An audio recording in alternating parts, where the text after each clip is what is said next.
উপস্থিত সুধী সজ্জন ভক্তমণ্ডলী, চৈতন্য চরিতামৃতকার কবিরাজ গোস্বামীপাদ উদাত্ত কণ্ঠে বলছেন, যে বা নাহি বুঝে কেহ শুনিতে শুনিতে সে হ, কি অদ্ভুত চৈতন্য চরিত্র, কৃষ্ণে উপজীবে প্রীতি, জানিবে রসের রীতি, শুনিলি হইবে বড়হিত।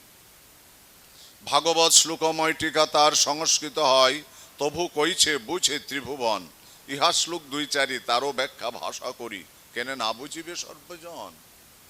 ভাগবত সংস্কৃত, টিকাটাও সংস্কৃত, তাই যদি গোবিন্দ কৃপায় তার ভক্ত যদি অনুভব করতে পারেন, তাহলে গ্রন্থকার কবিরাজপাদ বললেন যে আমি তো বাংলা ভাষায় লিখেছি, তাহলে বাঙালি বাংলার কথা বুঝবেই না কেন?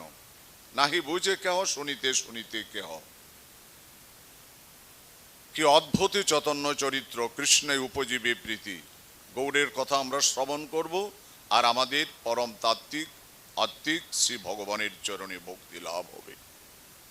নাহি বুঝে কেহ শুনিতে শুনিতে সে হ, বুঝা লাগবে না।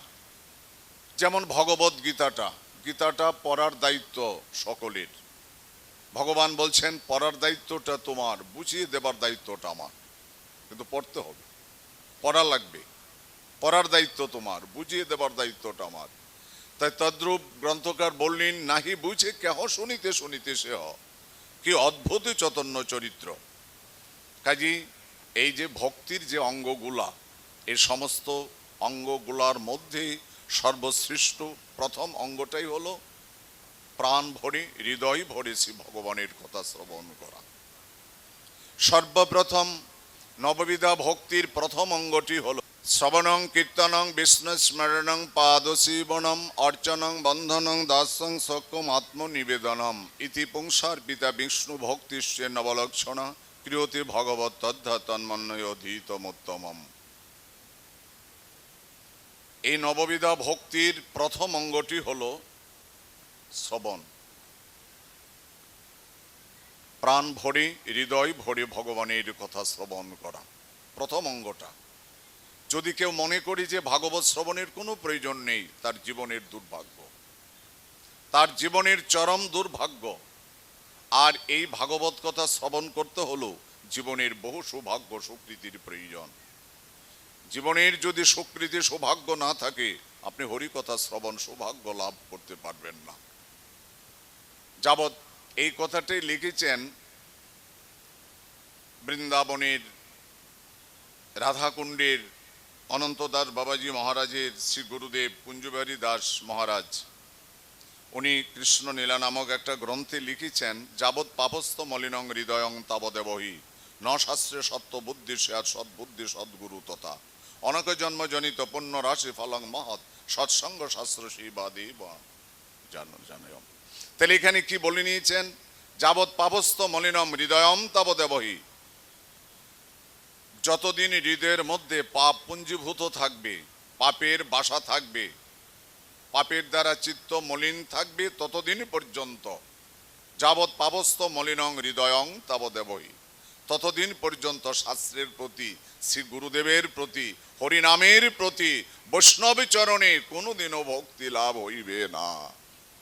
যতদিন পর্যন্ত দেহে পাপ থাকে, যাবৎ পাপস্থ মলিনং হৃদয়ং তাবদেবহি ন শাস্ত্রে সত্য বুদ্ধি স্যাৎ, তার সদ্বুদ্ধি জাগবে না, কুবুদ্ধিতে হৃদয় ভরে থাকবে, কুবুদ্ধিতে হৃদয় ভরে থাকবে, হবে না, ভক্তিপথে আসবে না, শুনতে প্রাণ চাইবে না। একটা কথা মনে রাখবেন, এই ভাগবত কথা কিন্তু আলস্য পরায়ণ ব্যক্তির জন্য নয়। এই ভাগবত হরি কথা আলস্য পরায়ণ ব্যক্তির জন্য নয়। ভক্তায়াং ভাগবতম গ্রাহ্য, ভক্তির ভাগবত, যে ভক্ত তার জন্য ভাগবত, আমার জন্য না। এই জন্য ভাগবতের মুখবন্ধের প্রথমে আলোচনাটা করা আছে রসিকা ভবি ভাবুকা, তাই না? প্রথমেই বলা আছে নিগম কল্পতরুর গলিতাং ফলম সুখ মুখাদমৃত দ্রবচাঙ্গে জুতাম পিবত ভাগবতম রসমালয়ম মুহু রুহু রসিকা ভবি ভাবুকা। হে রসিক, হে ভাবুক, তোমাদের জন্য, যার তার জন্য না, আমার জন্য না, আমি ভোগীর জন্য না, বিষয়ের জন্য না। এই ভাগবত হরি কথা। প্রোগ্রামে তো লেখা থাকে ভাগবত পাঠ, প্রোগ্রামে লেখা থাকে ভাগবত পাঠ, কিন্তু ভাগবতটা কিন্তু সবার জন্য না। এখানে নির্বাচন করা আছে রসিকা ভবি ভাবুকা, রসিক ভাবুক ভক্তের জন্য, আমার জন্য না। আমি তো রসিক না, আমি তো ভগবানের চরণে শরণাগত না, আমি তো গুরু গোবিন্দে আত্মনিবেদন করতে পারি নাই, আমার জন্য না। তাহলে আমার উপায়টা কি, আমার গতি কি? বলে তোমার গতি একমাত্র ভগবত গীতা, তোমাদের গতি হবে একমাত্র ভগবত গীতা। কারণ গীতায় বলা আছে মাং হি পাত্র ব্যাপাশ্রিত যে পি সুপাপজনায়া শ্রী অবশ্যস্ততা শুদ্রাস্তেপি জানতি পরাঙ্গতি। বুঝলেন, যে কোনো পাপজনিত থেকে তুমি ছুটে এসো না কেন, ভগবত গীতার তোমার অধিকার আছে। আগেকার সময় আমাদের মধ্যে এমন একটা নিয়ম ছিল যে সে গীতা স্পর্শ করতে পারতো না, বিশেষ করে ব্রাহ্মণ ব্যতীত কাউকে গীতা পড়া হবে না, গীতা পড়তে দেওয়া হতো। এটা ভুল কথা, সর্বনাশ, এটা সর্বনাশের কথা। সবার জন্য ভগবত গীতা। আমি ভুল বলে ভুল পড়ো, আপত্তি নাই, গীতাটা তুমি ভুল পড়ো, ভগবান বলছেন ভুল পড়ো, আমি শুদ্ধ করে দেব। তুমি না বুঝো, বুঝতে হবে না, পড়ে যাও, আমি বুঝিয়ে দেব। গীতেত্ব চার সংযুক্ত মৃয়মানং গতিং লভেদ, মৃত্যুর প্রাককালে মরণের সময় যদি গীতা গীতা উচ্চারণ করো, প্রাণ ত্যাগ করা যায়, পরমাগতি লাভ হয়ে যায়, পরমাগতি লাভ হয়ে যায়। ভগবত গীতা সবার জন্য। আর গীতা ভাগবতের দূরত্বটা বেশি না, খুব কাছাকাছি, খুব কাছাকাছি। ভগবত গীতায় বলেছেন মন মনা ভব মদ ভক্ত মজ্জা যে মাং নমস্করু মামে বর্ষসে সত্যংতে প্রতিজানি প্রিয়সীমি। বলেছেন তো গীতায়, কি বলছেন? মন মনা ভব মদ ভক্ত মজ্জা যে মাং নমস্করু মামে বর্ষসে সত্যংতে প্রতিজানি প্রিয়সীমি। তুমি আমার অতীব প্রিয়, তোমার কাছে আমি গোপন কথাটা বললাম। ভগবান শ্রীকৃষ্ণ অর্জুনকে বললেন তোমার মনটা আমাকে দাও, আমার অর্চন করো। মনমনা ভব মদ ভক্ত, তুমি আমার ভক্ত হো, আমার অর্চন করো, আর অন্তত পক্ষে দিনান্তে একটিবার আমারই চরণে প্রণিপাত করো। তাহলে তোমার জীবনের মুক্তি ছুটে আসবে, মুক্তি পেয়ে যাবে। যদিও মনে কিছু নেবেন না, আমি আপনাদের শিক্ষা দিতে আসি নাই। আমার এখানে একজন অভিজ্ঞ ব্যক্তি, শিক্ষিত লোক আছেন, আমাদের শ্রদ্ধেয় ফুটবাবু মদন বাবু। তো এখন যাতা বললে কিন্তু হবে না, ধরে ফেলবে। উনি কিন্তু কম পাঠ, বিশাল পাঠক,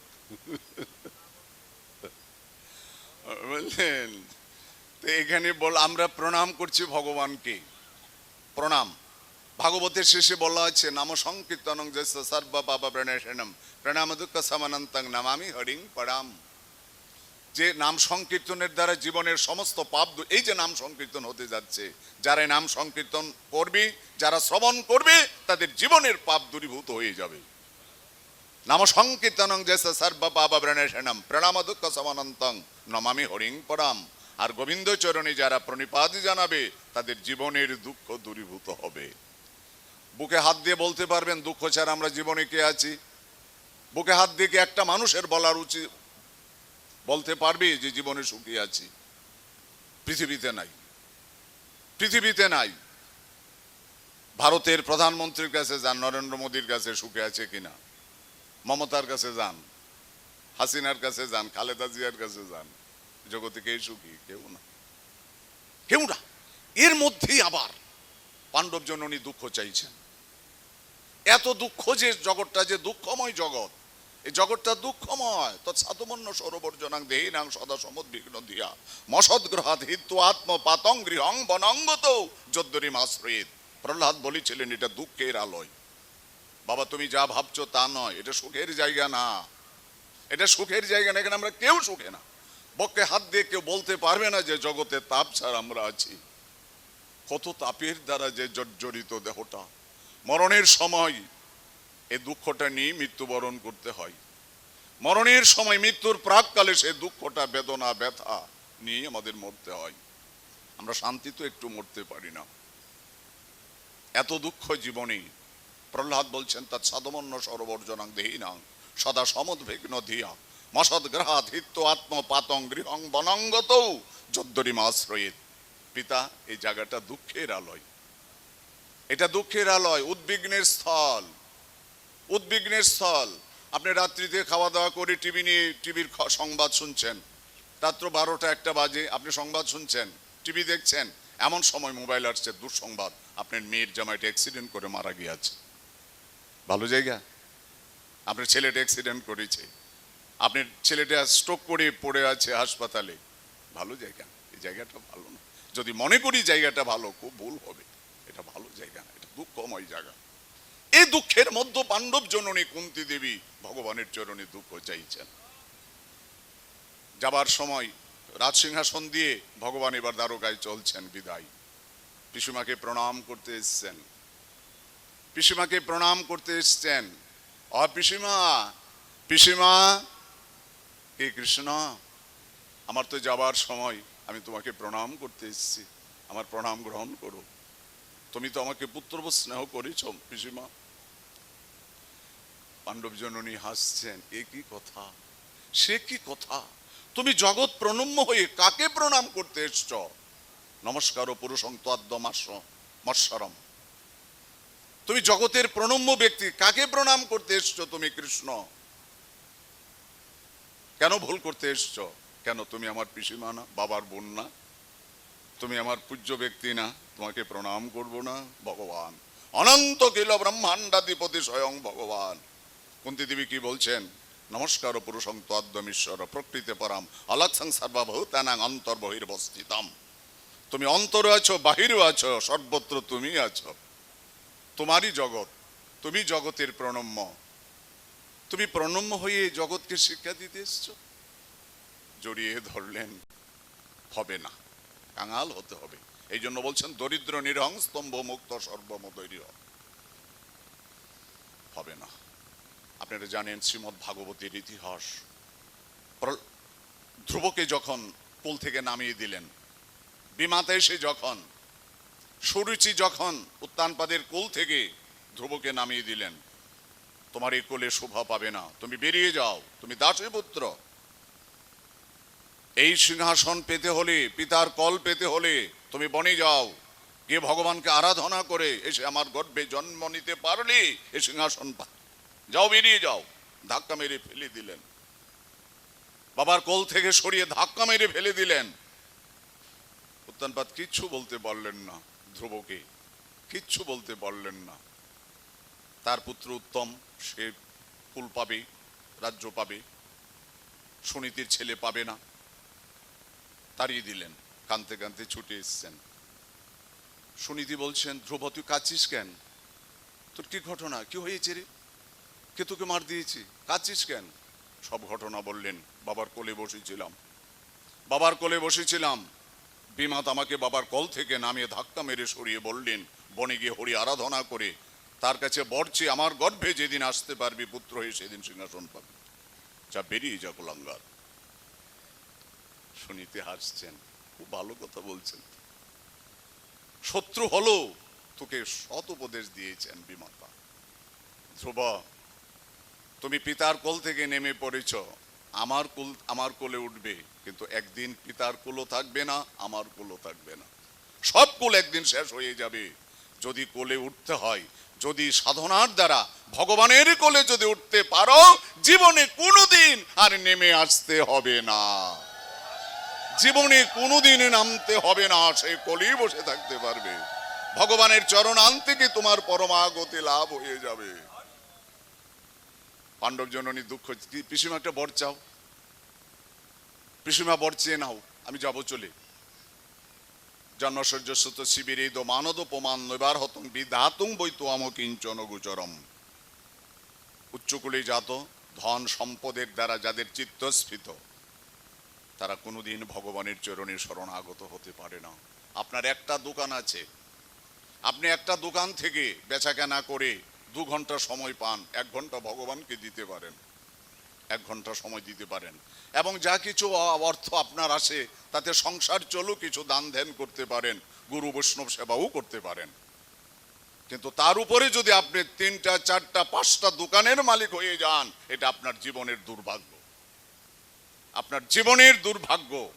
আমাদের হিন্দুদের মধ্যে একটাই কথা, আমার সময় নাই অথবা সময় হয় নাই। হিন্দুদের একটাই কথা, আমার সময় হয় নাই অথবা আমাদের সময় নাই, বাস হয়ে গেল, হয়ে গেল, জীবন শেষ। মনে রাখবেন, এই জীবন কিন্তু দুর্লভ। কৃষ্ণ ভজিবার তোরে সংসারে আইনু, মিছা মায়ায় বদ্ধ হয়ে বৃক্ষ সম হইন। আসবার সময় আমরা প্রত্যেকটা মানুষ শ্রী ভগবানের চরণে প্রতিজ্ঞা করেছিলাম, পূর্বাজ্ঞাবেদ ধর্ম কর্ম যুগ জ্ঞান সবসাদী অবশেষে আজ্ঞা বলবান। এই আজ্ঞা বলে ভক্তের শ্রদ্ধা যদি হয়, সর্বকর্ম ত্যাগ করে সে শ্রীকৃষ্ণের চরণ ভজয়। প্রত্যেকটা জীব আমরা প্রতিজ্ঞা দিয়ে এসেছিলাম ভগবানের চরণে, যে জগতে গিয়ে, জগৎ সংসারে ভব সংসারে গিয়ে গোবিন্দ তোমায় ভুলে যাব না, তোমার চরণে শরণাগত হয়ে থাকবো।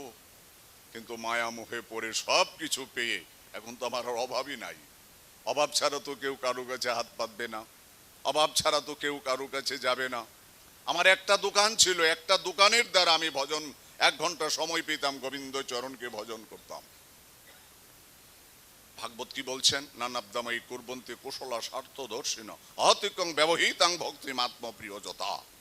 শ্রী ভগবান কৃষ্ণচন্দ্র ব্রাহ্মণ রমণীগণকে বলেছিলেন, সংসার জগতে যারা নিজেদের হিত কল্যাণ বুঝে, আমার কিসে কল্যাণ হবে, আমার কিসে মঙ্গল হবে, আমার জীবন কিভাবে সার্থক হবে, এই বোধ যার আছে তারাই একমাত্র গুরু গোবিন্দ চরণে শরণাগত হয়, তারাই ভগবানের কাছে আসে, তারাই একমাত্র ভগবানের চরণে একান্ত শরণাগত হয়, এত ব্যতীত নয়। তাহলে এই জগতে আমরা কেউ সুখে না, সুখের বস্তু একমাত্র ভগবত তত্ত্ব, একমাত্র ভগবত প্রেম। এই জন্য বলছেন ভক্তি বিনু প্রভু কারো চিত্ত শুদ্ধি নয়, চিত্ত শুদ্ধ না হলে নহে কৃষ্ণ প্রেমের উদয়। আগে চিত্ত শুদ্ধ করতে হবে, যে কারণে মহাপ্রভুর প্রথম শ্লোকটাই চিত্ত শুদ্ধকে করতে হলে, যদি চিত্ত শুদ্ধ করতে না পারো জীবনে কোনোদিন ভগবানের চরণে শরণাগত হতে পারবে। এই জন্য প্রথম শ্লোকটাই ভগবানের কি, শ্রীমন মহাপ্রভুর চেতদর্পণ অর্জনম। তাহলে পাণ্ডব জননী দুঃখ চাইলেন, ভগবান চলে যাবেন, দুঃখটা চাইলেন, কি চাইলেন, কৃষ্ণ যদি কিছু দিতে হয় দুঃখ দিয়ে যাও, দুঃখ দিয়ে যাও, দুঃখের সাগরে ডুবে থাকবো আর নাম ধরে তোমায় ডাকতে পারবো। যদি তুমি রাজ ঐশ্বর্য সম্পদ দিয়ে চলে যাচ্ছ, তোমাকে হারিয়ে যাব, কোনোদিন তোমাকে আর স্মরণ পথে আনতে সম্ভব হবে না। মহাত্মা গান্ধী রাত্র প্রভাত হলে ভগবানের চরণে প্রার্থনা করতেন, বিপদ নৈব বিপদ সম্পদ নৈব সম্পদ, সম্পদে বিস্মরণং বিষ্ণু বিপদের স্মরণং বিষ্ণু। হে ভগবান, যদি তুমি আমাকে সম্পদ দাও তাহলে আমি তোমাকে হারিয়ে যাব, আর যদি তুমি আমাকে বিপদ দিয়ে রাখো তাহলে আমি সদা সর্বদা তোমাকে স্মরণ পথে রাখবো। সম্পদে হারিয়ে যাব, বিপদে তোমার চরণে শরণাগত হব। দুঃখ চেয়েছিলেন পাণ্ডব জননী, দুঃখ চেয়েছেন, দুঃখ দিয়ে যাও, ভগবান হাসছেন। পিসিমা আজ পর্যন্ত জীবনে এই কথা কোনোদিন শুনতে পাই নাই, শ্রী ভগবান বলছেন কোনোদিন শুনতে পাই নাই। সুখমেন্দ্রকং দৈত্যা দেহ যুগেন দেহি নাম সর্বত্র লভ্যতে দৈবা দুঃখ বযত্নতা। এই জগতে দুঃখকে কেউ যত্ন করে না। দুঃখ যখন আসবে, বিপদ বলে আসবে, মোবাইল করবে, এসে দরজায় নক করবে, কিচ্ছু না, কিচ্ছু না, ঢপ করে এসে ঢুকে গেল, বিপদ হয়ে গেল, বিপদ হয়ে গেল। দেখেন চলতে গিয়ে পা পিছলিয়ে পাটা ভেঙে গেল। এই মমন সিং এক মা আমাকে সেদিন দুঃখ করে বললেন, পায়খানার কমেট না কি কইটারে, পা ঢুকে গিয়ে এক বৌমার এই পা ঠিক করতে 2.5 লক্ষ টাকা লেগেছে 3 মাস। বলে আসছিলেন বিপদটা কখনো, বিপদ সম্মুখে, বিপদ কখন কিভাবে বিপদ আসবে। তবে জীবনের সবচেয়ে বড় আশ্চর্য সংবাদ, জগতের আশ্চর্য সংবাদ বেঁচে থাকাটা। এই প্রশ্নটাই করেছিলেন বগরূপী ধর্মরাজ। বগরূপী ধর্মরাজ এই প্রশ্নটা করেছিলেন, কিম আশ্চর্য কিম বার্তা পথ বলি কারে, কুঞ্জন সুখী হয় বিশ্ব চরাচরে, পঞ্চপাণ্ডব প্রশ্নচারী উত্তর দিয়ে পান করো বাড়ি। এক এক করে সব ভাইরা গেলেন জল আনবার জন্য, পিপাসায় কাতর। কেউ প্রশ্নের উত্তর, বলে বকের কথা শুনতে যাব কেন, এত বড় পালোয়ান অর্জুন, নকুল, সহদেব, ভীম, এক একটা পালোয়ান, তারা বকের প্রশ্নের উত্তর দিতে যাচ্ছে কেন, জল প্রয়োজন, যে জল স্পর্শ করছে অমনি মৃত্যু। 4 ভাই মরে পড়ে রইল, 4 ভাই মরে পড়ে রইল। যুধিষ্ঠির মহারাজ আসছেন, এসে হাহাকার করতে লাগলেন, বক বলছেন, দুঃখ করো না, আমার প্রশ্নের উত্তর দিয়ে জল স্পর্শ করো। কি প্রশ্ন আপনার? কিম আশ্চর্য কিম বার্তা? ভাগবতের আসর যদি নীরব না হয়, স্থির ধীর না হয়, খুব অসুবিধা হয় ভক্তদের। শ্যামসুন্দর বাবাজি মহারাজ বৃন্দাবনে 1 মাস, এখন উনি অসুস্থ হয়ে পড়েছেন, বয়স হয়ে গিয়েছে, 1 মাস পাঠ করেন, একটা মোবাইল বাজতে দেবে না, একটা শব্দ যেন না হয়। বড় বড় দেয়ালের গায়ে লেখা থাকে হর্ন বাজানো নিষেধ। একটা গাড়ির হর্নের শব্দ হলে পেশেন্ট, রুগী অপারেশন করছেন থিয়েটারে, অপারেশন নষ্ট হয়ে যাবে, রুগী মারাও যেতে পারে, শব্দ এমন দূষণী। জয়নি তাই এখন বাচ্চা টাচ্চা তো নিয়ে আসতে হয়, মেয়েরা বললে তো আর কি হবে। আমাদের নেত্রকোনা নৃসিংহ মন্দিরে ভাগবত পাঠ হয়, মেয়েরা 4-5টা করে বাচ্চা নিয়ে এসে গরুর পালের মতন ছেড়ে দেয়, আর হইছে আরম্ভ করে ভাগবত পাঠ। ফুটবাবু গিয়েছে পাঠ করে আসছে। হরিবল। পাণ্ডব জননী দুঃখ চেয়েছিলেন, পাণ্ডব জননী দুঃখ চেয়েছেন। মহাত্মা গান্ধী সেই কথাই বলেছিলেন, দুঃখের দুঃখ দাও, তাহলে তোমাকে স্মরণে রাখবো। আমি যদি দুঃখের অপেক্ষা করি, সুখ আমার জন্য অপেক্ষা করবে, আর আমি যদি সুখ সুখ করি, তাহলে জীবনে কোনোদিন সুখের মুখ দেখতে পাবো না। কর্মবশে সব, কর্মবশ। এখানে আমাদের জীবনটা হলো কর্মময় জীবন, এখানে আমাদের জীবনটা কর্মময় জীবন। আমরা যেমন কর্ম করে আসছি, ফলটা এখানে এমন ভাবে আমরা ভোগ করে যাচ্ছি, কেউ তোমার কর্মফল খণ্ডন করতে পারবে না। 7 বৎসর 2 মাস 13 দিন বয়সে ভগবান শ্রীকৃষ্ণ গোপাল দেব নন্দপিতাকে উপদেশ দিয়েছিলেন, বাবা ইন্দ্র পূজা করে কি হবে, পূজাই যদি করতে হয় কর্ম দেবতার পূজা করাই ভালো। কারণ দেহানুচ্চাবচন জন্তু প্রাপশ্রীজ্যোতি কর্মণা শত্রুমিত্র উদাসীন কর্মৈব গুরুর ঈশ্বর। দেহানুচ্চাবচন জন্তু প্রাপশ্রীজ্যোতি কর্মণা শত্রুমিত্র উদাসীন। বলছেন কর্মেই সমস্ত কিছু, কর্মেই সুখ, কর্মই দেবতা, কর্মই গুরু। আপনার যদি শুভ কর্ম সৎকর্ম না থাকে, আপনি সদ্গুরুর সন্ধান পাবেন না। কর্ম জগৎটা কর্মময়, কর্মের ফল, এই জগৎটা কর্মময়, কর্মের ফল। সেই জন্য ভগবান শ্রীকৃষ্ণ বলছেন, কর্মণে বাধিকারস্তে মা ফলে সুকদাচন। কর্মের ফল তুমি চেয়েও না, কর্মের ফল ভগবানের কাছে রেখে তুমি কর্ম করে যাও, ফলটা ভগবান দেবেন, তোমার ফল ভগবান দেবেন। নমে পার্থাস্তি ত্রিষু কর্তব্যং লোকেষু। আমি নিজেও কর্ম করি জগৎকে শিক্ষা দেবার জন্য, জগৎকে দেখাবার জন্য। তাই পাণ্ডব জননী দুঃখ চেয়েছিলেন, গোবিন্দ দুঃখ দিয়ে যাও, যদি দুঃখ দিয়ে যাও, দুঃখের মধ্যে পড়ে হাবুডুবু খাবো, নাম ধরে তোমায় ডাকবো। আর যদি সুখ দিয়ে যাও, সম্পদ দিয়ে যাও, কোনোদিন তোমায় ডাকতে পারবো না, হারিয়ে যাব। এই জন্য সর্বপ্রথম 2-4 কথা বলা। সর্বপ্রথম আমাদের শ্রবণ, বহু ভাগ্যের বলে শ্রবণ। এক ভদ্রলোক আমাকে বললেন, কালকে একটু ভাবছিলাম পাঠে যাব, আরও সময় টময় আর হলো না।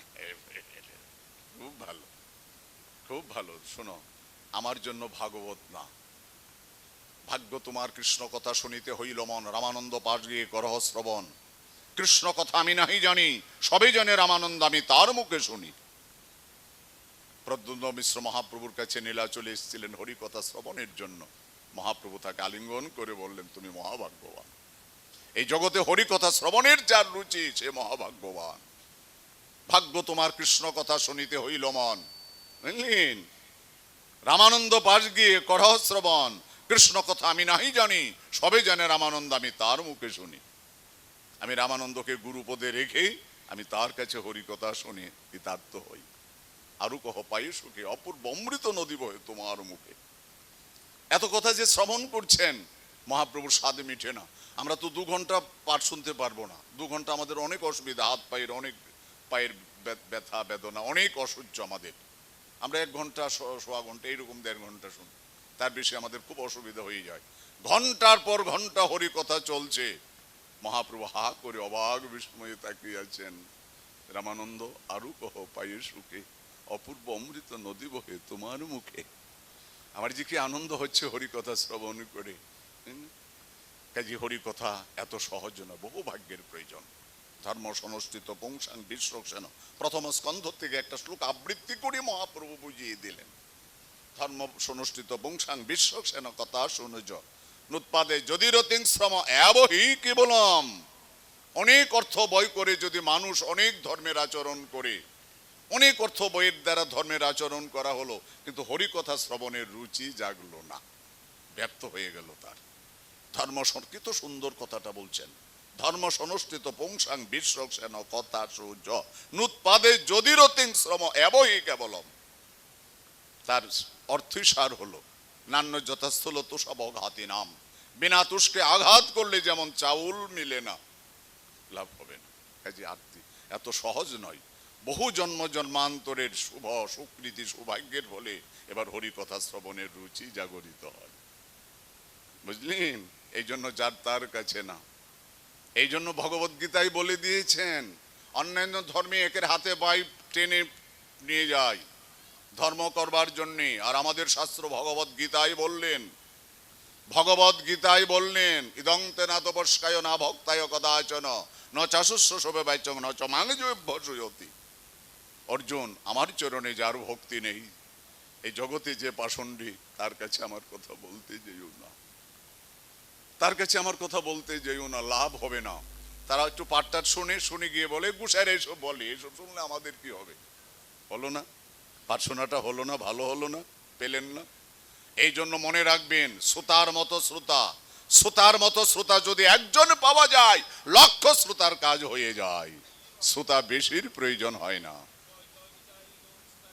বহু লোকের প্রয়োজন হয় না, বহু লোকের দরকার নেই। শ্রোতার মতো শ্রোতা যদি একজন পাওয়া যায়, লাখো শ্রোতার কাজ হয়ে যায়, লাখো শ্রোতার কাজ হয়ে যায়। আমাদের নবদ্বীপ থেকে একজন কীর্তনিয়া বৃন্দাবন আসছিলেন, খুব বড় কীর্তনিয়া, ক্লাসিক্যাল কীর্তন, খুব ক্লাসিক্যাল কীর্তনিয়া, উনি অধিকারী কীর্তনিয়া। ওনার ভাব জাগলো, যদি কীর্তনই করি, মানুষকে যদি শোনাই, বৃন্দাবনে শুদ্ধ বৈষ্ণবের ঠাই, যদি সেই শুদ্ধ বৈষ্ণবের কাছে যদি একটু পরিবেশন করতে পারি, আমার কণ্ঠ সার্থক হবে, আমার হরি কথা, আমার হরি কীর্তন ধন্য হয়ে যাবে। যদি বৈষ্ণব যদি শ্রবণ, এখানে ভাগবত পাঠ, যদি আপনাদের মতো বৈষ্ণব না থাকে, আমার পাঠের কি মূল্য হইল, কি মূল্য রইল? কি হবে পাঠ দিয়ে? কি হবে পাঠ দিয়ে? ভাগবত নিয়ে পুজো করে বসে আছেন, বাড়ির মালিক বলছেন পাঠ আরম্ভ করুন, আপনি বসে আছেন কেন? পাঠ আরম্ভ করুন। বলছে ভাগবত নিয়ে আমি পাঠ করব কি করে? বলে ভাগবত পুজো করলেন, মাথাটা নষ্ট নাকি? ভাগবত পুজো করে বসে আছেন, আপনি বলুন, হরিকথা বলতে থাকুন। বলছে ভাগবত ছাড়া তো ভাগবত বলা যায় না, দু ভাই হৃদয়ের খালি অন্ধকার, দুই ভাগবত শোনে করানো সাক্ষাৎকার। এক ভাগবত বড় ভাগবত শাস্ত্র, আর ভাগবত ভক্তি ভক্ত রসপাত্র। এখানে দুটো ভাগবতের সঙ্গে মিলন ঘটালেন নিতাই গৌর, আমাদের নিতাই গৌর, যুগনায়ক নিতাই গৌর, দুটো ভাগবতের সঙ্গে পরিচয় ঘটালেন। এক ভাগবত শাস্ত্র, আরেক ভাগবত ভক্ত। এই শাস্ত্রকে স্টাডি করে, অধ্যয়ন অধ্যাপন আদি করে যার জীবনটা ভাগবতময় হয়ে গিয়েছেন, তিনি জীবন্ত ভাগবত।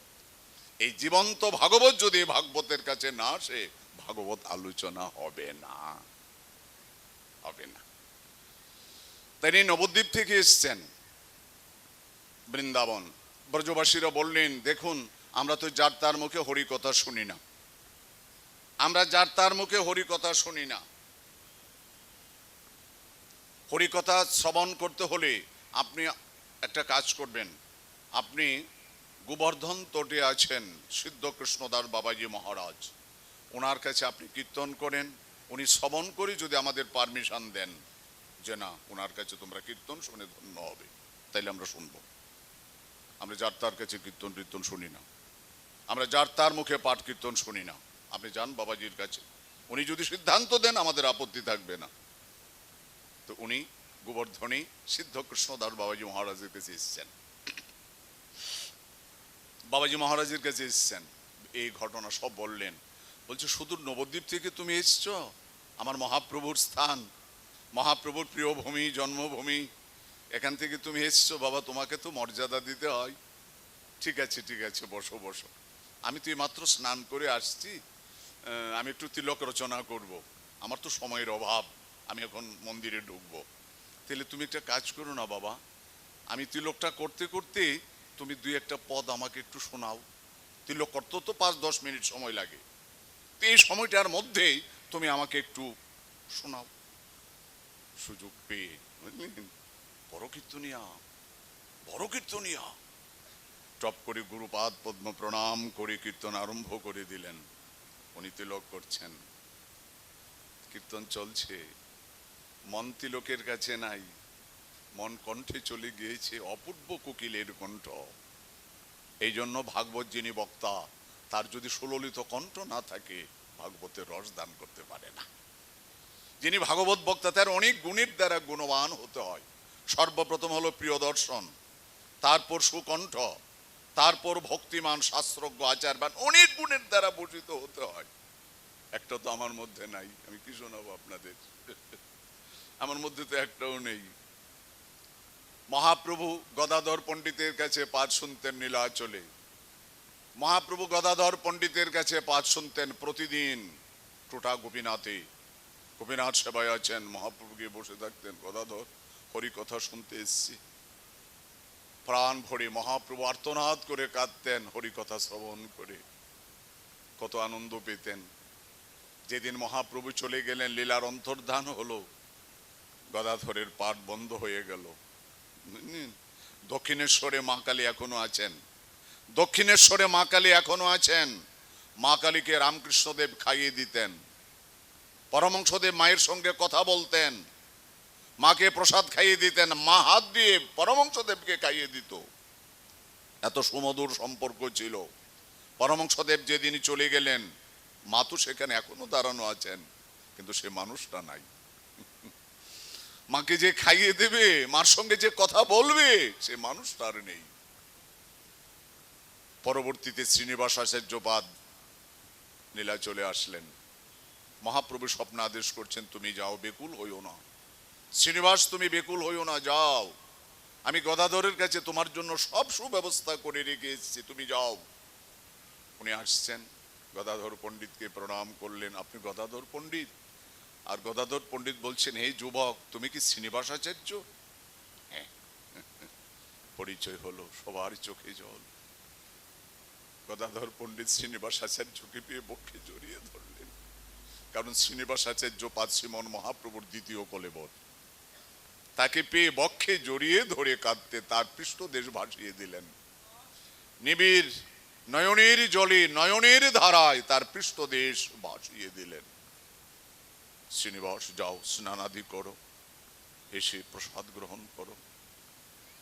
বলছে, হারিয়ে গেলাম, মহাপ্রভু থাকার সময় আসা সম্ভব হলো না, বিধবা মার থেকে ছুটি পাইনি, অনেক কষ্ট করে ছুটি এলাম, মহাপ্রভুকে আর দর্শন হলো না। পাষাণে কুটিব মাথা, অনলে পশিব, গৌরাঙ্গ গো গুণের নিধি, কোথা গেলে পাব? সে সব সঙ্গের সঙ্গে যে কইল বিলাস, সে সঙ্গ না পেয়ে কাঁদে নরোত্তম দাস। গৌরাঙ্গ পাষাণে কুটিব মাথা, অনলে পুষিব, গৌরাঙ্গ গুণের নিধি কোথায় গেলে পাব? সেই সব সঙ্গের সঙ্গে যে কইল বিলাস, সে সঙ্গ না পেয়ে কাঁদেন নরোত্তম দাস। আজ লুটিয়ে কাঁদছেন নরোত্তম, সব হারিয়ে গেল, সবই চলে গেল। শ্রীনিবাস আচার্যপাদের দুঃখের অবধি নেই। তিনি এখন বিশ্রাম করে প্রসাদ পেয়েছেন। 2-4 দিন চলে গেল। আচার্যপাদ গদাধর পণ্ডিতকে প্রণাম করে বললেন, আপনি তো মহাপ্রভুকে পাঠ শোনাতেন, আপনি তো মহাপ্রভুকে পাঠ শোনাতেন, তাহলে এখন ভাগবত পাঠ করেন না? একটু শোনার সৌভাগ্য পাবো না আপনার শ্রীকণ্ঠে? গদাধর পণ্ডিত কেঁদে কেঁদে বলছেন, শ্রীনিবাস, পাঠ আর কাকে শোনাবো? যাকে পাঠ শোনাবো সে মানুষটা তার এই জগতে নেই। আমি কাকে পাঠ শোনাবো বলো? তুমি এসেছো। আর তাছাড়া আমার চোখের জল পড়ে পড়ে ভাগবতের পৃষ্ঠা অস্পষ্ট হয়ে গেছে। আমার চোখের জল, নির্মল নয়নের জল পড়ে পড়ে পৃষ্ঠা অস্পৃষ্ট হয়ে গেছে, অস্পষ্ট। এখন চোখেও তেমন দেখতে পাচ্ছি না। ভাগবত কাকে বলে? ভাগবত কাকে বলে? কীর্তনিয়া কাকে বলে? বাবাজি তিলক করছেন, উনি গাইছেন, 2 ঘন্টা চলে গেল, তিলক হাতি আছে, বলছে বাহ বাহ বাহ বাহ বলিহারি। বাবা গাও গাও গাও, কি কণ্ঠ তোমার, কি সুন্দর শাস্ত্র সিদ্ধান্ত মহাজনের পদ গাইছ, বাহ বাহ বাহ। তিলক হাতি আছে, তন্ময় হয়ে আছেন ভোরবেলা, সকাল থেকে কৃষ্ণদাস বাবাজি মহারাজ তন্ময় হয়ে সকাল থেকে সন্ধ্যা আগত কীর্তন চলছে। কেমন কীর্তনটা হয়েছিল চিন্তা করেন। কীর্তন চলছে, হাতে তিলক পরিয়ে আছে, বেলার বিশেষ নেই, সন্ধ্যাগত। জড়িয়ে ধরে বলছে বাবা বাবা, আমার গৌর সুন্দর কৃপা করে তোমাকে পাঠিয়েছিল মহারত্ন, তুমি একটা কীর্তনের রত্ন, মহাপ্রভু পাঠিয়েছিল আমাকে কৃতার্থ করবার জন্য। আজ তোমার মুখামৃত হরি কথা কীর্তন শ্রবণ করে আজ আমার জনম ধন্য হলো। একবারে প্রেমানন্দে বল হরি বল বলো। আজি জনম আমার জনমে ধন্য হলো। বুঝলেন? কাজী হরি কথা শ্রবণ করতে হলে বেশি লোকের প্রয়োজন হয় না। শ্রোতার মতো শ্রোতা যদি একজন থাকে, 1 লক্ষ শ্রোতার কাজ হয়ে যায়। এই হলো শ্রবণ। শ্রবণ নিত্য সিদ্ধ কৃষ্ণ প্রেম সাধ্য কবু নয়, শ্রবণ আদি শুদ্ধ চিত্তে করে উদয়। তোমার গুরুদেব কৃপা করে তোমাকে যে বীজ দিয়েছেন, এই বীজটাকে জাগ্রত করতে হলে, এই বীজটাকে ফলপ্রসূ করতে হলে তোমার 3টা জিনিসের প্রয়োজন, আলো বাতাস জল। এই বীজটাকে রক্ষণাবেক্ষণ করতে হলে তোমাকে 3টা জিনিসের প্রয়োজন, আলো বাতাস জল। আলো বাতাস জল। আলো লাগবে, সর্বপ্রথম আলো লাগবে। সূর্য যদি কয়েকদিন উদিত না হয়, সব ধ্বংস হয়ে যাবে, ছারখার হয়ে যাবে, ফসল নষ্ট হয়ে যাবে, সাদা হয়ে যাবে। আলো লাগবে। কোন আলো? সূর্যের আলো। সূর্যের আলো তো বনের, গহীন বনে, পর্বত গাত্রে, মনের কোণে প্রকাশ হয় না। সূর্যের আলো বাহিরেই থাকে। তাহলে কোন আলোটা লাগবে? সে আলোটা কি? শ্রীমদ ভাগবতের প্রেমময় আলো। এই ভাগবতের আলো, বুঝলেন? ভাগবতের আলো। এই আলো যেখানে ভাগবত কথা উচ্চারিত হবে, ভাগবত আলোচনা হবে, এই স্থানটা ভাগবতের প্রেমময় আলোর দ্বারা আলোকিত হয়ে যাবে। ভাগবতের আলো। বাতাস লাগবে, আর বাতাস লাগবে। বায়ু যদি সঞ্চারিত না হয় গাছ বাঁচবে না। গুরু কি করেছে? তোমায় বীজ দিয়েছেন না? গুরু আমায় কৃপা করে মা যে ধন দিলেন কানে কানে, এমন গুরুর আরাধিত মন্ত্র তাহারালাম সাধন বিনে। রামপ্রসাদ বলছেন, মনিরে কৃষি কাজ জানো না, মনিরে কৃষি কাজ জানো না, তোমার মানব জমিন রইল পতিত, আবাদ করলে ফল তো সোনা। কালী নামে দাউরে বেড়া, ফসলে তো চিরু ভাবে না। সে যে মুক্ত কেশির শক্ত বেড়া, তার কাছে তে জম ঘেসে না। গুরু আমায় কৃপা করে মা, যে ধন দিলেন কানে কানে, এমন গুরুরারা আরাধিত মন্ত্র আমি তাহা ডালাম সাধনে। গুরুদেব দিয়েছিলেন ব্রহ্মাণ্ড ভ্রমিতে, শ্রীরূপকে মহাপ্রভু শিক্ষা দিতে গিয়ে বলেছিলেন, ব্রহ্মাণ্ড ভ্রমিতে কোনো ভাগ্যবানী জীব গুরু কৃষ্ণ প্রসাদে পাই ভক্তিলতা বীজ, মালি হইয়া করে সে বীজ আরোপণ, শ্রাবণী কীর্তন জলে করো সিঁচন।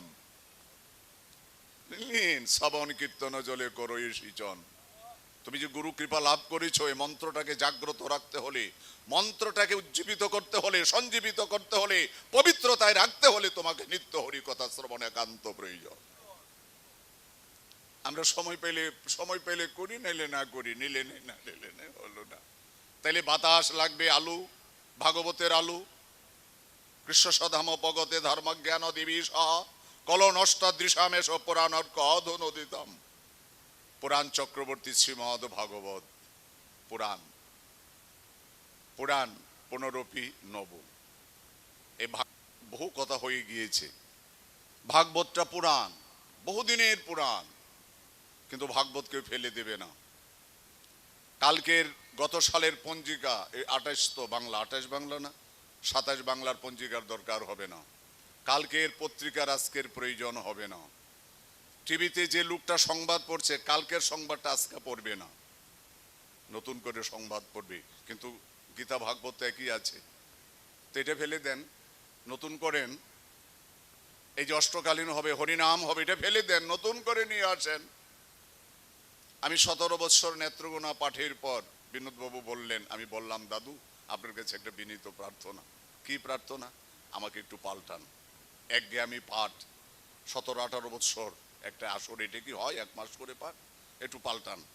উনি রাগ করে বললেন, নৃসিংহ মন্দিরে যে কীর্তন হবে আপনি কীর্তনটা পাল্টিয়ে দিয়েন, ওখানে যে ভাগবত হবে আপনি ভাগবতটা পাল্টিয়ে দিয়েন। আপনি আমাকে কি শিক্ষা দিতে আসছেন? পুনরপি নবু। এই পুরাণ কথাই যখন ভক্ত হৃদয়ের মধ্যে গিয়ে পৌঁছায়, তখন নিত্য নবায়মান রূপে পরিগণিত হয়ে যায়, নিত্য নবায়মান হয়। আমারও মাধুর্য নিত্য নব নব হয়, স্ব প্রেম অনুরূপ ভক্ত আস্বাদয়। আমারও মাধুর্য নিত্য নব নব হয়, স্ব প্রেম অনুরূপ ভক্ত আস্বাদয়। এ হলো শ্রবণ। তাইলে বাতাস, কোন বাতাস লাগবে? বাতাস লাগবে ময়ানুকূলে নবস্বতের ইতং পুমান ভবাব্দি নতরে ছোয়াত মহা। অনুকূল বায়ু লাগবে, বাতাস। কোন বাতাস? আপনাদের মতো কৃষ্ণ ভক্তের বাতাস। আপনারা জানেন করোনার জন্য সমস্ত অনুষ্ঠানগুলো বন্ধ ছিল 2 বৎসর। এ নিদারণ, কোনো দেখা যায় নাই, বোঝা যায় নাই কিছু না, কি লন্ডভন্ড হয়ে গেল জগৎটা। এই জগৎটা, পৃথিবীটা লন্ডভন্ড হয়ে গেল করোনায়। কোথায় বিজ্ঞান?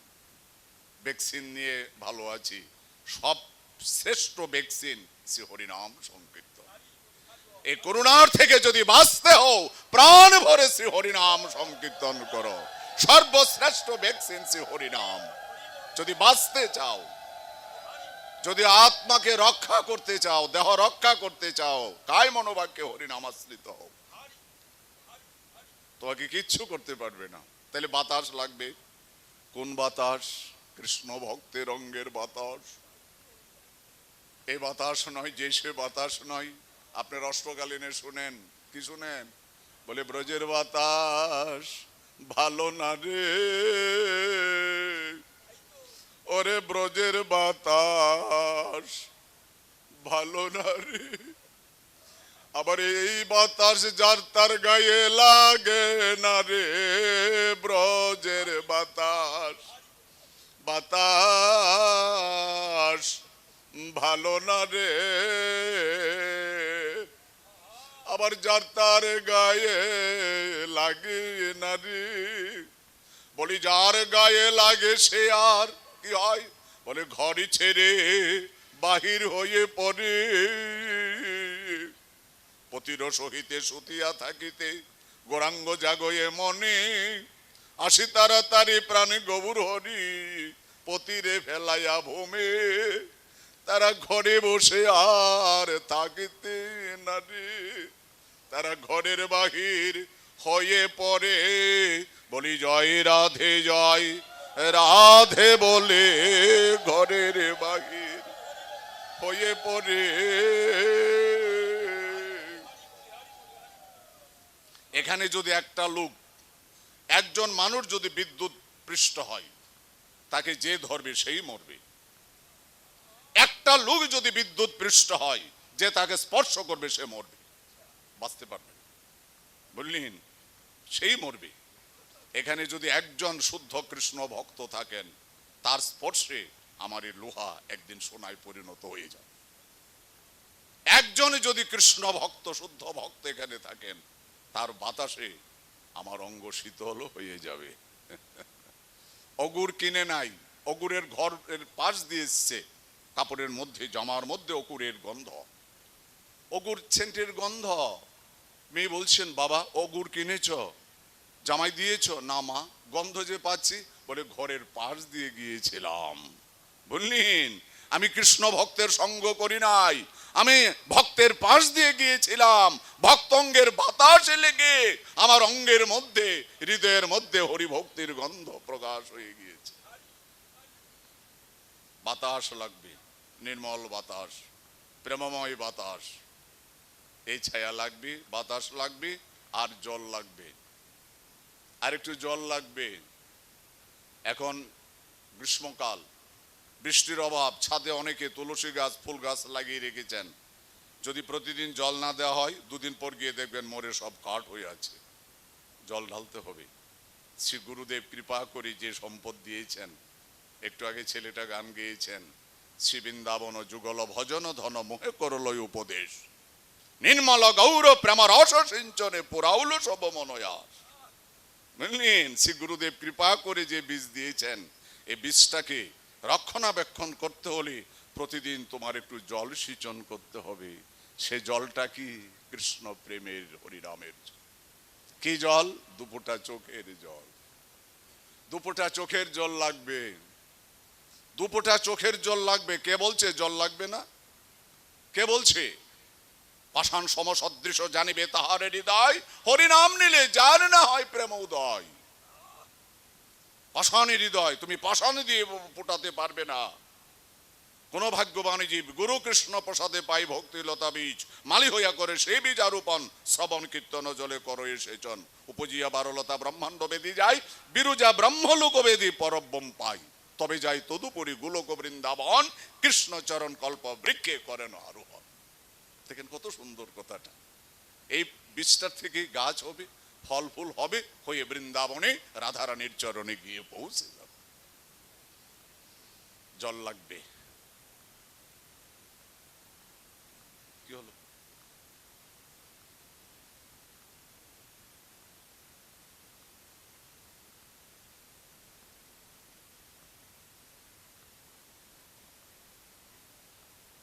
আসো। জয় নিতাই, জয় রাধে, জয় রাধে রাধে, জয় জয় রাধা নাম, শ্রী বৃন্দাবন যার ধাম, কৃষ্ণ সুখ বিলাসের হেন রাধার গুণগান, না শুনিল যা সেই দেহ বিফলই গেল।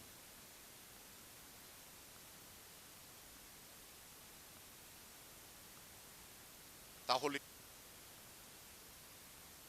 জল, কৃষ্ণ প্রেমানন্দে কান্দে যে সুকৃতি জন, সে ক্রন্দন দর্শনে সর্ববন্ধ বিমোচন।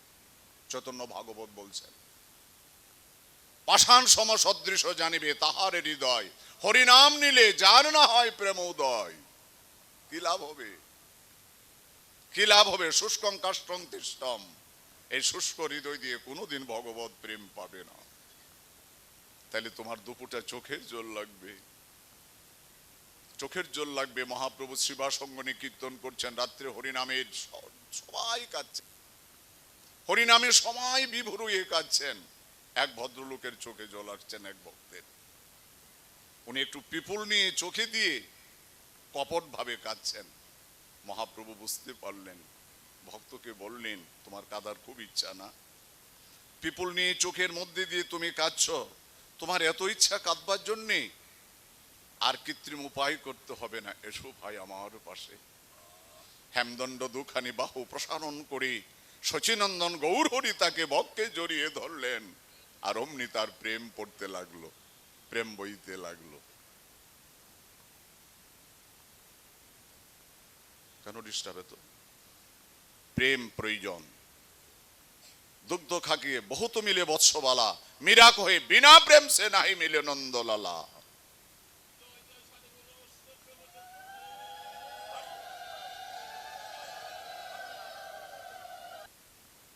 দেবানন্দ পণ্ডিত ভাগবত পাঠ টিকা শোনাচ্ছেন ছাত্রদের। দেবানন্দ টিকা শোনাচ্ছেন ছাত্রদের।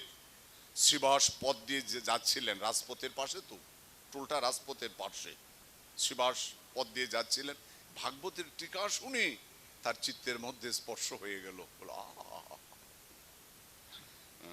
মুকুন্দ দত্তের কাছে পুতনা মুখ্যন লীলার শ্লোক শুনি কেমন হয়েছিল পুণ্ডরিক বিদ্যানিধির অবস্থা, কি হয়েছিল অবস্থা? বানবিদ্য পাখির মতো দুগ্ধ ফেননি বা সজ্জাকে পাদাঘাত করে ধোলাই পরে গড়াগড়ি যাচ্ছেন। অহুবকি জংস্তন কালো গোটং জিগাংশয়া পায়ে দপুষদ্বি লেভে গতি ধাক প্রচিতাং তত্ত্ব অন্নং কংবা দয়ালুং শরণং ব্রজেম। মহাপাপীয়সী পুতনা বিষ নিয়ে এসেছিলেন, বিষটা গ্রহণ করে শ্রী ভগবান তাকে মাতৃগতি দিলেন। মুকুন্দ, আমার কি গতি হবে? আমি তো বিষ নিয়েই বসে আছি। পুতনাকে যদি ভগবান জিজ্ঞাসা করেন আমাকে বিষ দিলে কেন, পুতনা কি বলবেন, উত্তর কি দিতে পারেন? যে ভগবান, তুমি তো বিষ দিয়ে জগতে আমাকে পাঠিয়েছো, তুমি তো বিষ দিয়ে জগতে আমাকে পাঠিয়েছো, আমি অমৃত কোথায় খুঁজে পাবো বলো? তুমি যা দিয়েছো তাই তো আমি তোমাকে নিবেদন করেছি। কোলে নিয়েছেন, শোনো আমি তোমাকে স্তন দান করছি, তুমি স্তন পান করবে, আমার মৃত্যু হবে, কিন্তু না, আমাকে সময় দিতে হবে, আমাকে সময় দিতে হবে। আমি তোমার মুখে, আমি তোমার মা না, আমি মা সেজে আসছি না, আমি তো সত্যিকারের মা না, আমি নন্দ যশোদা না, আমি তো কপট মা, বিষ নিয়ে আসছি মা, তো আমি তো স্তন দান করতে আসছি, তুমি তো স্তন পান করবে, কিন্তু তৎক্ষণাৎ আমাকে মেরে ফেলতে পারবে না, আমাকে একটু সময় দিতে হবে। আমি তোমারই চাঁদ বদনটা দর্শন করব, আর আমার নয়ন থেকে দুফোঁটা অশ্রু জল ঝরে তোমারই চরণে পৌঁছাবে। আমি কৃষ্ণ গোপাল বলে আমি নয়নী জলে ভাসবো, আর তুমি আমার স্তন পান করবি, তারপর আস্তে আস্তে আমার প্রাণবায়ু বহির্গত হবে, এর পূর্বে তুমি আমাকে মারতে পারবে না। আমি মা না, আমি কপট ভাবে যদিও এসে থাকে, আমি তো তোমার মা। দেখেন কি সুন্দর কথা পুতনা। ভগবান তার স্তন পান করে মাতৃগতি দিয়ে দিলেন। পুণ্ডরিক বিদ্যানিধি ভাবছেন বিষ পান করলেন, বিষ পেয়েও ভগবান তাকে এত বড় গতি দিলেন, কিন্তু আমার গতি কি হবে? আমি তো জীবনে কোনদিন গোবিন্দ আমি ভজি নাই রে, আমি তো জীবনে কোনদিন প্রাণ ভরে, আমি হৃদয় ভরে ডাকি নাই রে। বলি গোবিন্দ তোমার হলাম বলে আমি জীবনে কোনদিন আমি ভাবি নাই রে। হে ভগবান, হে ভগবান,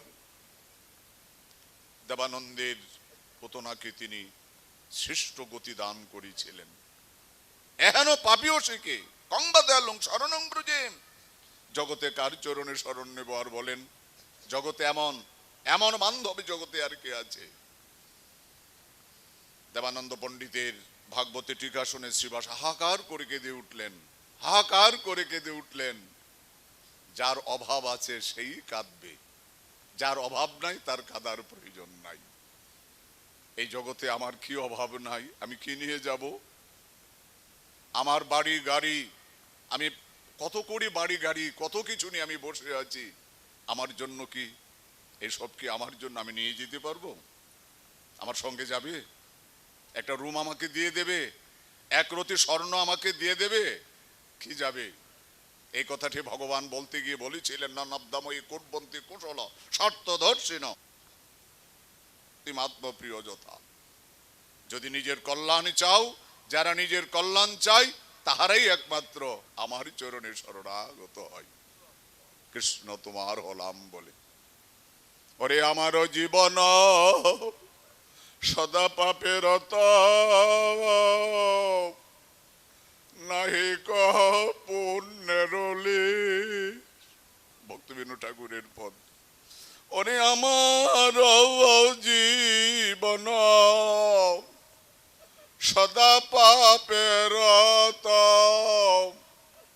নাহি কহ পুণ্যের। আমি দিয়েছি জীবেরে, আমি দিয়েছি জীবেরে ক্লেশ।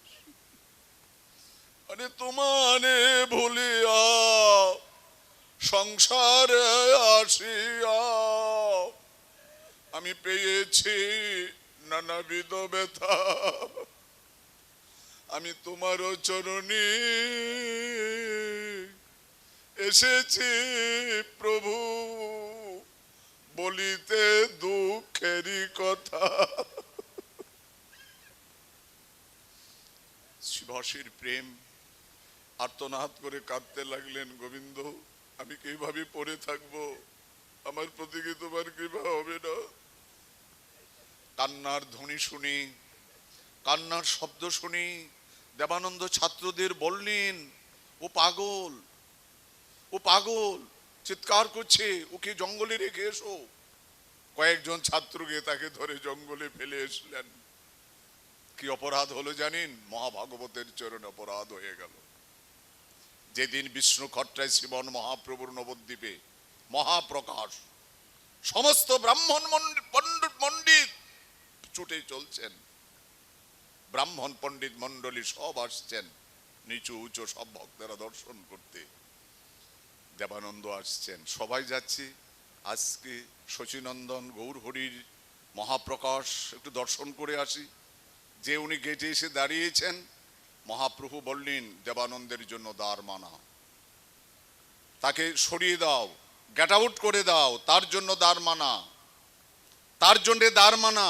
সে আজ আমার দর্শন পাবে না, কারণ মহাভাগবতের চরণে অপরাধ, মহাভাগবতের চরণে অপরাধী। কেউ বুঝতে পারে নাই ঘটনাটা, কেউ বুঝতে পারে নাই। দেবানন্দ বলছেন, সারা জীবন ভাগবত পড়াচ্ছি ছাত্রদেরকে, আমি সারা জীবন টিকা শোনাচ্ছি, পড়াচ্ছি, ভাগবত শিক্ষা দিচ্ছি, আমি এত বড় পাপটা কখন করলাম আমার তো জানা নেই, আমার তো মনে আসছে না। ভক্তদের বললেন, তোমরা একটু মহাপ্রভুকে জিজ্ঞেস করো না আমার পাপটা কোথায়, আমি যে ধরতে পারছি না, আমার যে স্মরণ পথে আসছে না, তোমরা একটু দেখো না, একটু জিজ্ঞেস করো না। সবাই যখন এসে জিজ্ঞেস করলেন, তখন গদাধর মুরারি মুকুন্দ শুক্লাম্বরকে বললেন, সেদিন যে শ্রীবস তার টিকা শ্রবণ করে হা কৃষ্ণ গোবিন্দ বলে লুটিয়ে কেঁদেছিল, সেদিন দেবানন্দ কি করেছিল জানো? ভক্ত ছাত্রদের আদেশ করেছিল, পাগল জঙ্গলে ফেলে এসো, ওকে জঙ্গলে ফেলে এসো। কিন্তু তার যদি প্রেম ভক্তির উন্মেষ থাকতো, বিন্দু মাত্র যদি ভাগবতের চেতনা থাকতো, ভাগবত যে রসময় শাস্ত্র, ভাগবতটা যে রস দিয়ে গড়া, এই তত্ত্ব যদি তার জানা থাকতো, সে গিয়ে শ্রীবাস পণ্ডিতের চরণে পড়ে কাঁদতো, শ্রীবাস সারা জীবন ভাগবত পড়লাম, আমার তো প্রেম হলো না। মহাপ্রভু তখন দুঃখ করে বলেছিলেন, শাস্ত্রের না বুঝে মন অধ্যাপনা করে কর্তব্যেরও প্রায় শাস্ত্র বহি মরে। গাধা সারা জীবন চিনির বুঝা টানে, কিন্তু চিনির ভিতরে যে কত মিষ্টতা, এই মিষ্ট তত্ত্ব সে অনুভব করতে পারে না। গাধা গাধা শাস্ত্রের না বুঝে মর্ম অধ্যাপনা করে, শাস্ত্রের না বুঝে মর্ম অধ্যাপনা করে গর্দবেরও প্রায় শাস্ত্র বহি ভরে। গীতা ভাগবত যে জনেতে পড়ায়, ভক্তির ব্যাখ্যান নাই তাহারও জিহ্বায়, শাস্ত্র পড়ায়া সবে এই কর্ম করে, সুতার সহিত যম পাশে ডুবি মরে। কত বড় কথা, কত বড় কথা। তাইলে প্রেমটাকে আপনি কি করে দুপুরটা চোখের জল অস্বীকার করবেন? নয়নি জলারে প্রেম ফুলে, বলি পুজিলে নাকি গোবিন্দ মিলে। নয়ন জলে আর প্রেম ফুলে, বলি পুজিলেই নাকি গোবিন্দ মিলে। আমার যা ছিল সম্বল নয়নের জল, আমার তাও তো শুকায়ে গেল। আমার নয়ন বাড়ি শুকায়ে গেল, বলি অপরাধের বাতাস লেগে নয়ন বাড়ি। এ গোবিন্দ, আমি কোন প্রেমধ্বনি তোমার সেবা করব? আমি যে প্রেম শূন্য দুরাচার। এই হলো শ্রবণ। আমরা মহাপ্রভুর আগমনী কথা শ্রবণ করতেছিলাম। আসুন, সংক্ষিপ্ত সময়, আমাদের সংক্ষিপ্ত সময়, আমরা গতকাল পর্যন্ত শ্রবণ করেছিলাম সর্বসদ্গুণ পূর্ণাং তাং বন্ধে ফাল্গুন পূর্ণিমাম যৎসংসে কৃষ্ণ চৈতন্য অবতীর্ণ কৃষ্ণ নামভি। চৈতন্য চরিতামৃতের আদিলীলায় ত্রয়োদশ পরিচ্ছেদে কবিরাজ গোস্বামী পাদ বর্ণন করছেন মহাপ্রভু আসছেন। মহাপ্রভু যদি না আসতেন কেমন হতো? এই যুগনায়ক মহাপ্রভু যদি না আসতেন, আজকে এই কীর্তনের আনন্দ, এই একাকার সমস্ত নারী পুরুষ সম্মিলিত ভাবে যে আমরা পরমানন্দ উপভোগ করছি, কার কৃপায়? আমার নিতাই গৌরের কৃপায়। বললেন এই জন্য দুই ভাই এক তনু সমান প্রকাশ, নিত্যানন্দ না ভজিলে হইবে সর্বনাশ। দুই ভাই এক তনু সমান প্রকাশ, নিত্যানন্দ না ভজিলে হইবে সর্বনাশ।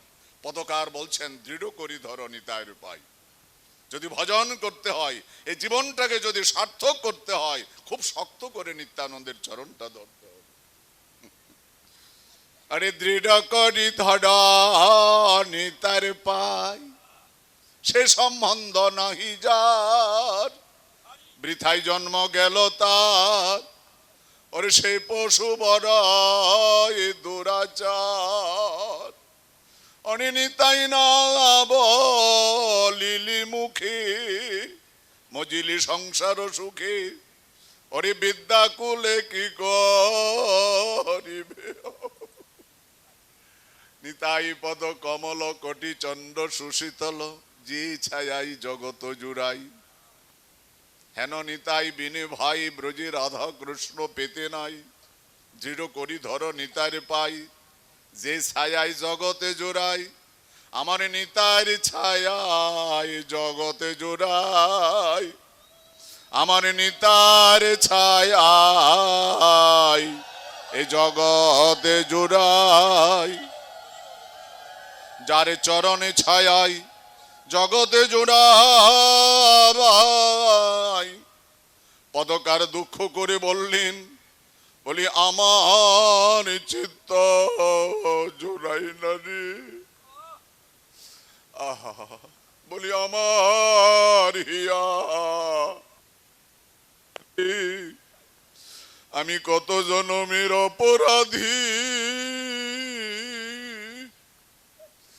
বলি আমার হিয়া জোড়াই না রে। বলি গগনের চাঁদে কিবা করি, বলি কোটি চন্দ্র যার চরণ তলে, গগনের চাঁদে আর কিবা করি। অরে দৃঢ় করি ধর নিতার পাই, দৃঢ় করি ধর নিতার পাই। ছেড়ে দিও না। তাহলে 500 কত বছর হলো নিতাই চাঁদ লীলা সম্বরণ করে চলে গেলেন। আমরা নিত্যানন্দ এখন কোথায় পাবো? পরবর্তী জেনারেশন যারা আমরা আসছি, আমরা নিতাইয়ের চরণ কোথায় পাবো? পদকার এক প্রান্তে দাঁড়িয়ে বলছেন, নিত্যানন্দ তোমার পাশেই আছেন, নিত্যানন্দ তোমার সম্মুখে আছেন। কারা নিত্যানন্দ? বলি যাদের বদনে দেখলে হয় প্রেমানন্দ, যাদের বদনে দেখলে হয় প্রেমানন্দ, বলি তারাই তোমার নিত্যানন্দ। বলি সর্বদা পাশে রাখতেন, একটু আড়াল হলি চিৎকার করে ডাকতেন, কোথায় আমার রামানন্দ? যার বদনী দেখলে হয় প্রেমানন্দ। ওরে কোথায় রে আমার রামানন্দ?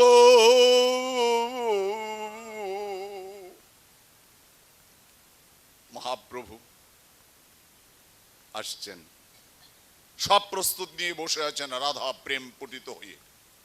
এখন ডাকের অপেক্ষা, ডাকের অপেক্ষা। বৃন্দাবন থেকে মাধবেন্দ্র পরিপাদকে শ্রী গোপাল স্বপ্নে আদেশ করলেন, বৃন্দাবন থেকে আদেশ করলেন তুমি যাও, সম্মুখে গ্রীষ্মকাল আসছে, গরমের তাপ। বৃন্দাবনের দুটো ঋতু, শীত গ্রীষ্ম, আর কোনো তাপ আর ঋতু নাই, দুটা ঋতু।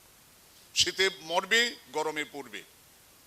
যাও তুমি নীলাচল যাও, নীলাচল থেকে মলয় চন্দন এনে ঘষে কর্পূরের সহিত আমার অঙ্গে লিপন করলে তাপ নিরাময় হবে। এই জন্য মাল্য চন্দন, বুঝলেন? এই জন্য বিধান মাল্য চন্দন। এই অধিবাস একটু পরই হবে। আপনি নিতাই ধন দেই মাল্য চন্দন, প্রিয় ভক্তের করে সম্বাসী রে। বলি নিতাই বিনে আর কে বা জানে। মাল্য চন্দন, চন্দন চর্চিত ললাটের শিল্পীরা দূরীভূত হয়, দেহটা শীতলত্ব হয় চন্দনের দ্বারা।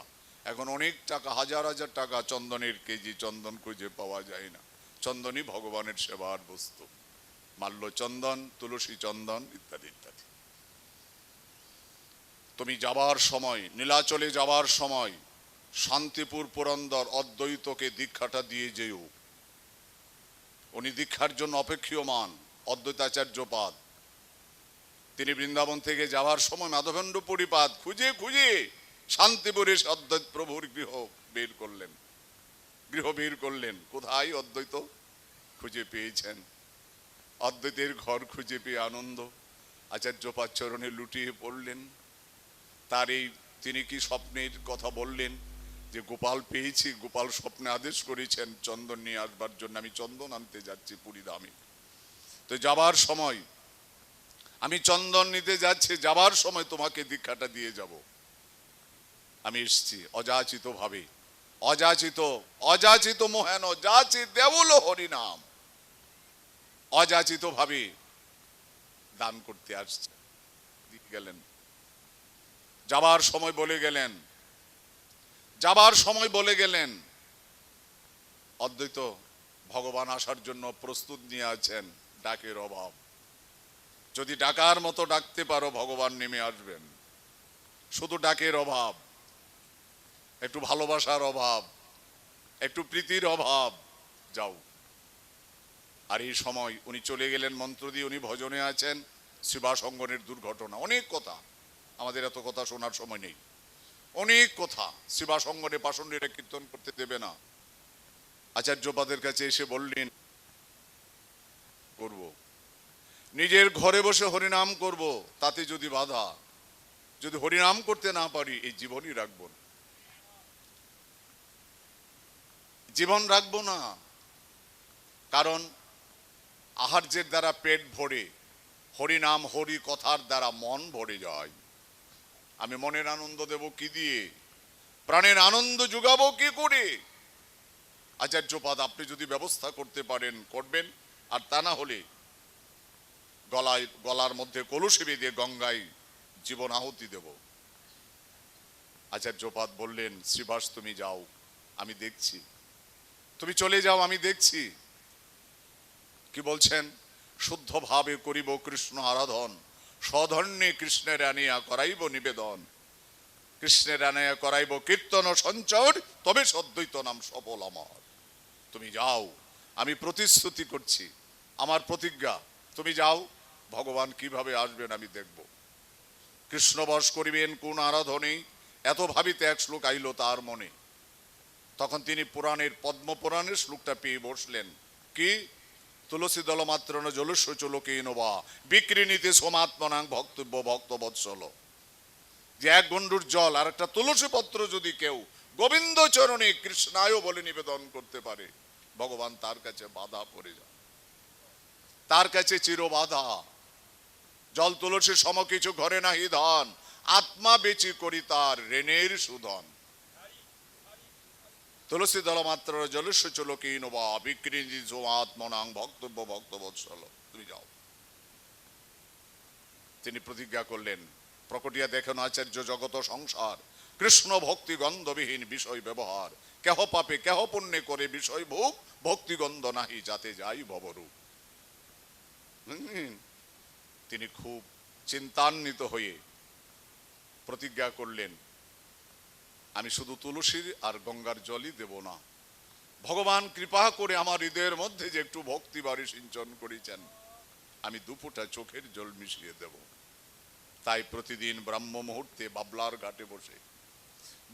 ঘাটে বসে আচার্যপাদ তুলসী জল নিয়ে ভগবানকে ডাকেন। আখি মদির হ্যাঁ প্রেমে নদী বহে, ওরে বসনা তিতিল ঘামি, নিজ প্রভু মনে গণ গরজনী, উঠে জুড়ে জুড়ে লম্পা, ডাকে বাহু তুলি কাঁদে ভুলি ভুলি, দেহে বিপরীত কম্প।